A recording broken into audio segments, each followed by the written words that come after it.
জাত, সে দাদির জাত। একজন নারী কেমন করে এত নিষ্ঠুর হতে পারে? নারীগুলোর কলঙ্ক এই নারী, ঠিক কিনা বলে? তার এক পুলিশ সেদিন দেখলাম বর্তমান ট্রাইব্যুনালের চিফ প্রসিকিউটর, তিনি বলছেন যে একজন পুলিশ 1037 জন মানুষকে হত্যা করেছে বিরোধী দলে।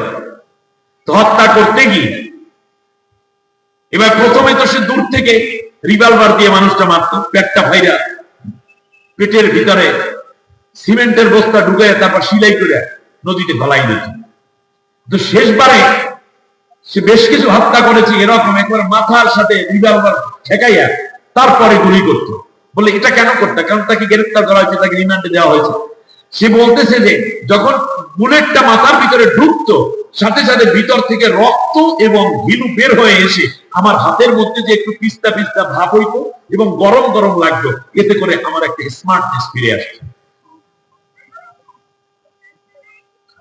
হেফাজতের রক্ত, পিলখানার রক্ত,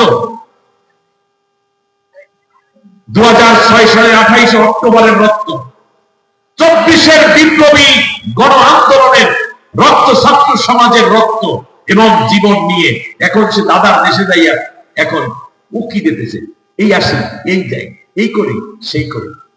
এই দলটি কোন মুসলমানের জন্য করা হারাম, ঠিক না?